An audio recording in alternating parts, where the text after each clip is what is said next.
I would like to start this module on productivity by sharing a little quote with you. I will read the quote, and you'll have to guess the person who said this. Here we go. The conservation of our national resources is only preliminary to the larger question of national efficiency. I give you a hint. It was a US president. Obama? George W? Ronald Reagan? Turns out the person who said this was Theodore Roosevelt. More than 100 years ago, Frederick Winslow Taylor wrote a wonderful book known as The Principles of Scientific Management. This was the opening line of the book. Productivity was a major theme 100 years ago, and it's still a very current topic today. We will start out our module on productivity with this first session in which I will introduce some more academic definitions of productivity. What I love about Taylor's work, though, it's very much driven by observing people in action. And so the rest of the module, I promise you, will be much more hands-on.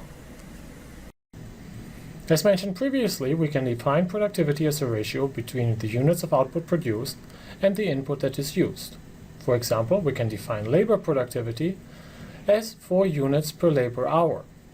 Units might be insurance claims, it might be vehicles, or it might be patients. And so that you can think about the output produced, the vehicles, the insurance claims, or the patients, per labor hour as a productivity measure. Notice that those are exactly the processing time that we discussed previously. The beauty of this example is that the only input is labor time. If you think about a firm at a very high-level perspective, there are many other input factors, including capital, labor, materials, services that the firm uses, and energy. People refer to the multi-factor productivity as the output divided by the dollar values of all of these input factors. Now stick with the example for labor productivity a little longer. What keeps us from having a perfect productivity? Think about the output in the productivity definition as productive time or value add time, and the input as the total time. Productivity is then simply the percentage of labor time that is spent productively. Now, clearly, you cannot have a productivity in this case of higher than 100%. You can never get more than 60 productive minutes out of a worker per hour. Similarly, if you think about the energy efficiency of your house, you might measure the output as the temperature gains that you have in your living room, and the input as the amount of oil or gas that you burn in the basement in the heater. Again, you will never generate more heat in the living room than you have consumed in terms of primary energy in the basement. The interesting question in both of these examples are really what reduces the productivity. This gets us to the idea of waste and inefficiency. Waste are those things that are driving down productivity and are really at the heart of understanding the productivity in an operation. With the concept of inefficiency in mind, let's revisit the example from the introduction. This was a group of call centers that we benchmarked along the dimensions of responsiveness and productivity. For a call center, it is easier to achieve a high productivity. Just staff so that your utilization is really high. Now the problem with that, of course, is that your responsiveness will be very poor if you have a very high level of utilization. On the other hand, you can increase your responsiveness if you keep your utilization very low. Good for your responsiveness, bad, however, for your productivity. Thus, there exists a tension between those two forces, responsiveness and productivity. Now consider call centers A, B, and C.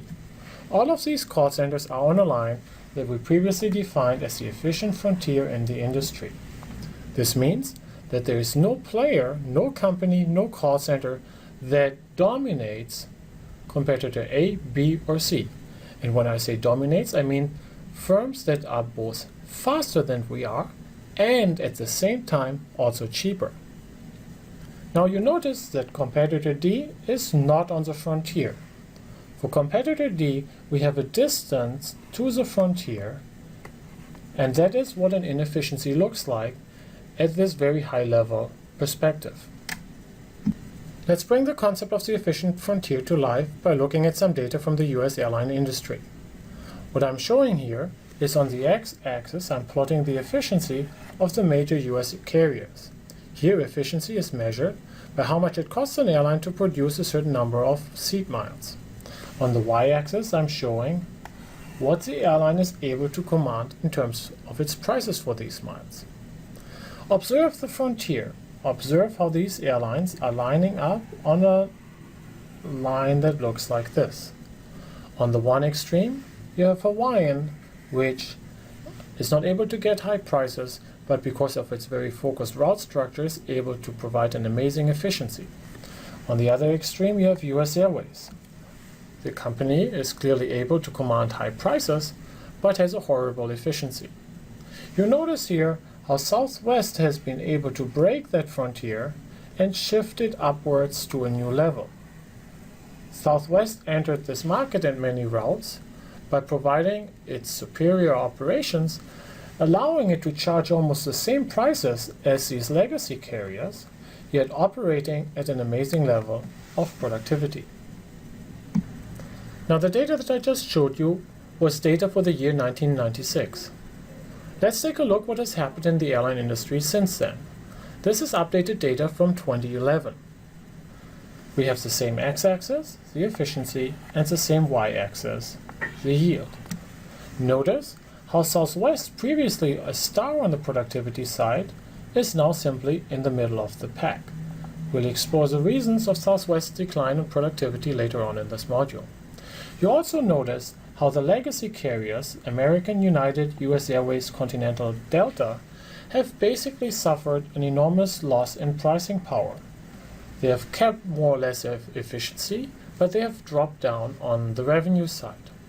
The new darlings from an operational perspective are companies such as JetBlue and Virgin America. They have redefined the frontier in the operations of the airline industry. We define productivity as a ratio between output and input. We will pick up that definition later on in this module when I'll introduce the concept of productivity ratios, which is a very powerful tool that can help you analyze aggregate firm-level data and compare your productivity with the productivity of peer companies in your industry.